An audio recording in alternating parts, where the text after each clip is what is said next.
Eh no, 'di ba? Sabi ko sa'yo eh no, hindi mo makikita yung makasalubong mo, 'di ba? Hey no, good morning. So, pauwi na tayo. Pauwi na tayo ng Baguio. Samahan nyo ulit ako. Marcos Highway ulit tayo dadaan. Ngayon, pauwi naman ng Baguio. So, dito tayo sa season ngayon. Kakagaling ko dun sa bahay. Wala lang, samahan nyo lang ako. Daan lang tayo ulit na ang Marcos Highway. Gamit natin si TMX SWAT 25. And dito na tayo sa bridge. Ayun, may nakalagay. Cannon Road is closed. Ayun, at Camp 2, Tuba. So, pwede naman nating i-try, kaso yun nga lang, babalik tayo kasi hindi kaya ng oras kasi nagmamadali ako. Kung hindi tayo nagmamadali, pwede tayong pwede nating tignan. Pwede nating subukang dumaan. Ayun, sobrang smooth ni TMX na long ride kasi. Pag may mga motor na pag nalo-long ride bigla ang nagiging sobrang smooth. So dito na tayo sa Saitan. Ayan, so ano pa nga dito, hindi pa nagagawa dito sa Rosario, sa junction ang papasok ng T-Flex. Ito yung nag-viral ata ito kasi tinaniman nila tinaniman nila ng palay ata yung gitna, tapos ngayon na semento. Pero hindi pa tinapos no. Ayan, ganda mag-rides ngayon kahit tanghaling tapat basta maganda yung sikat ng araw. Eh, pati ito ginawa nila ito, kakagawa lang din itong kalsada. Kakaspalto lang nila to. Marami ding lubak dito nung last nakakagulat din yung mga lubak dito.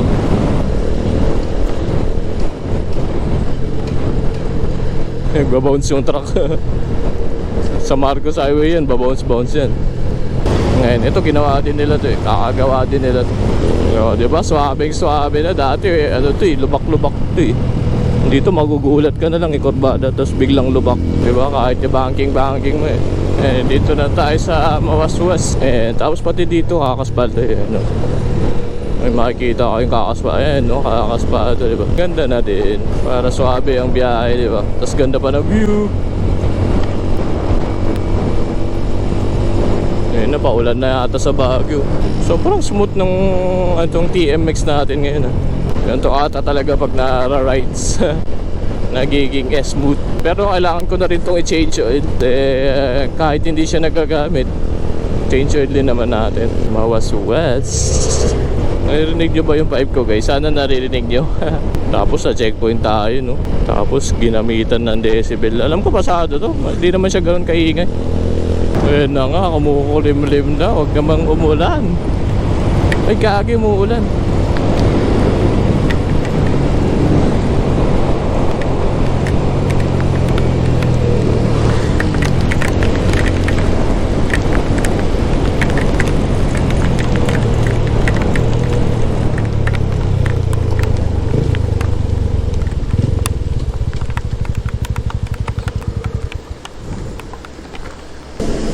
Ayun lang.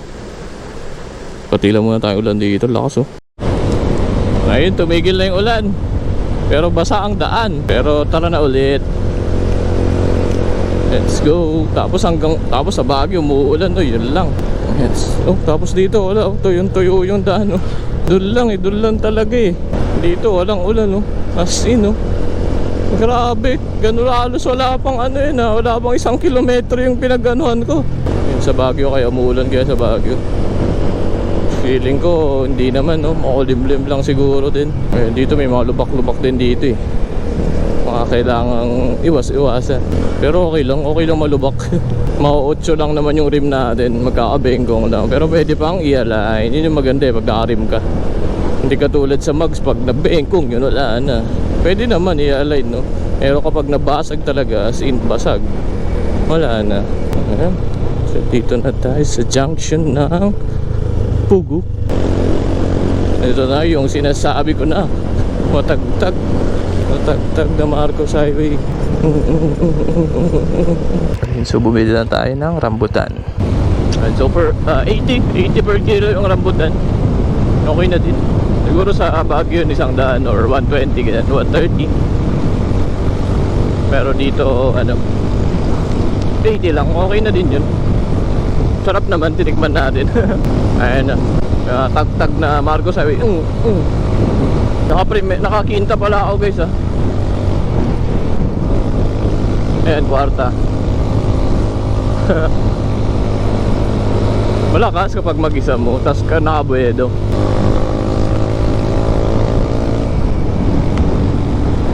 Ayan, nakakinta pa nga ito, eh.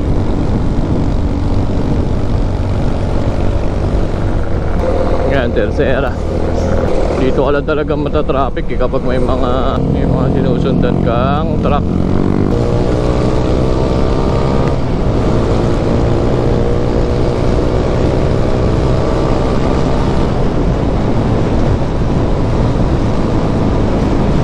Pero pag may angkas to, wala na.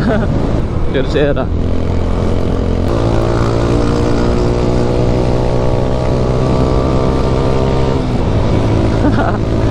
Traffic kapag may sinusundan talaga, eh, no? Pero dito tayo sa gilid.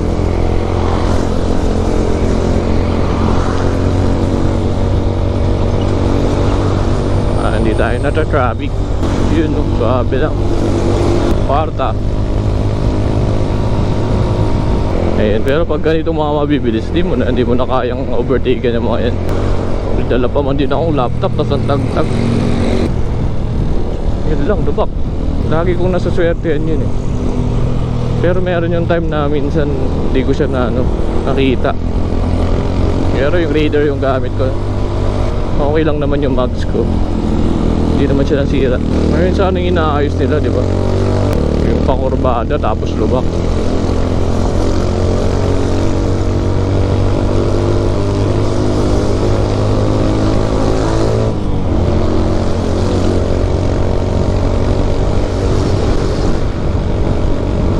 Diyan nagta-traffic kung mga sinusundang malalaking truck, no?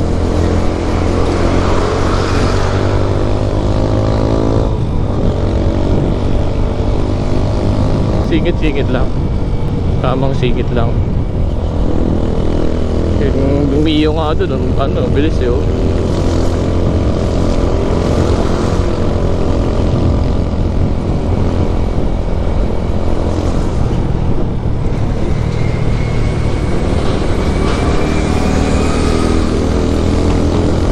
Singit lang sa gilid.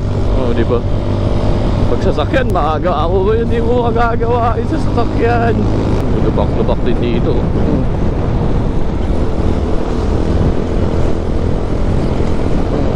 So, mag-record na lang ako siguro hanggang dun sa Baguio kasi matay itong GoPro. Alright, so pag namatay ito, hindi ko na kayo makapakalaman. Ayun, lubak. Uy, shoot ako. Putik na yun. Buti maliwanag. Kung nagkataon, shoot ako dun. Hindi ko nakita yun, shoot tayo dun. Kwarta. Wala ka naman si TMX, kung mag-isa mo lang, di ba? Pero pag may angkas ka, tapos paakyat na ganito, wala, hirap kang bumili. Aahon kapag nakabuelo ka, di ba? May nakaganyan. Pero kapag, kunyari, nabitin ka sa paakyat, primera ka, tapos ipasok mo ng segunda, tutukod yung segunda, eh. Kwarta, quinta. Medyo nag-relax yung makina. Kasi patag na. Medyo bumatag. Karoon siya ng recovery. Narinig nyo ba yung pipe natin?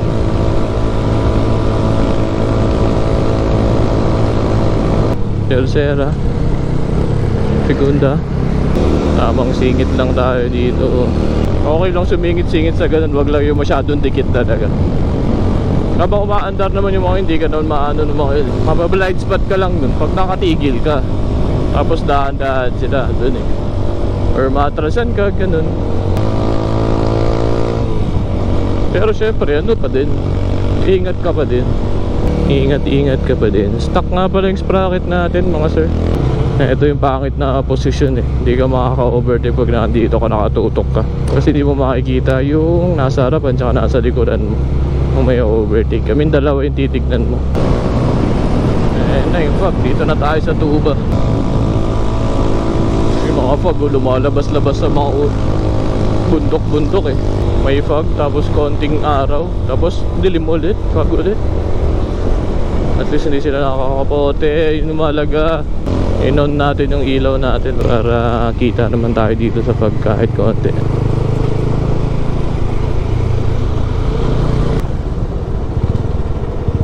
Gagi. Kapatakot naman yan. Kita nyo yun, gagi, fog, tapos merong traffic. Dito yung nag-traffic kasi may one way na ginagawa. Pumapasok na sana siya. Tapos hindi siya makita, gagi. Kung meron pa bang pasalubong. So in total, mag-aantay ka dyan, gagi. Delikado yun kapag ganitong walang huminto, diba? Kasi one way to eh. Tapos fog. One way to, tapos wala pang nagbabantay. Dapat dito may nagbabantay, diba? Meron nagmamando. Papasok na sana tong bus kanina, hindi niya nakita. Truck pala yung nasa harapan niya, pumasok. Pag nagkataon, banggaan yun. Hindi mo makikita yung nasa harapan mo eh. Ganyan, no? Pag ganyan, no? Ay, gagi, dumakapal yung mag-fog. Hindi mo makikita. Ganyan. Hindi ko alam kung paano niya nakita.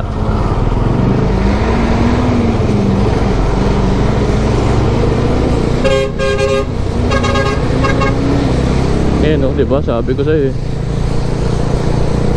Hindi mo makikita pagka dapat meron nagmamando. Ayan o, paano mo makikita yan?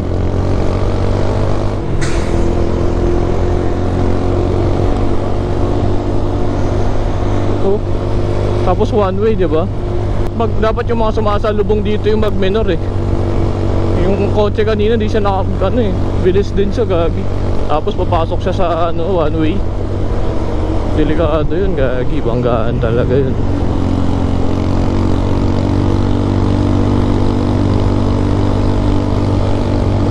Ayan o, fog oh.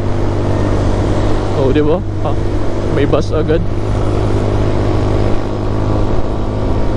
Ayan, hindi mo makita, bus pala yung nakakasalubong mo. Ayan lang. Pero dapat yung papaganito yung kasalubong natin yung magme-minor. Kasi linya natin yun eh.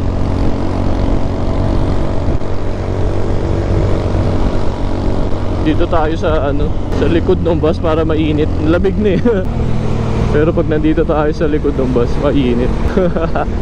Buti na prenuhan ng bus kanina, gagi. Kitang-kita ko yun. Sana nakita nung GoPro. Papasok na siya eh. Nakita ko na, papasok na siya. Tapos pagka pasok na nung ganyan, bigla truck pala yung bumungad. Nandun na pala sa loob yung truck.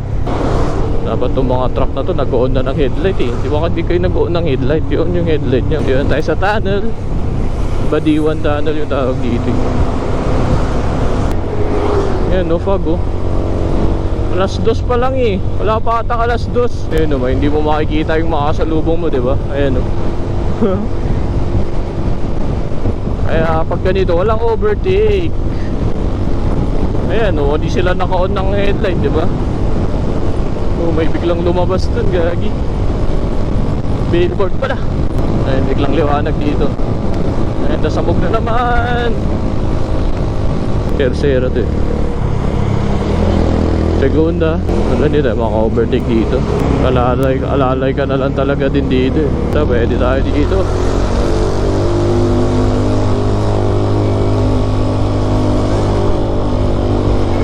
Sundan natin si Kuya Sir.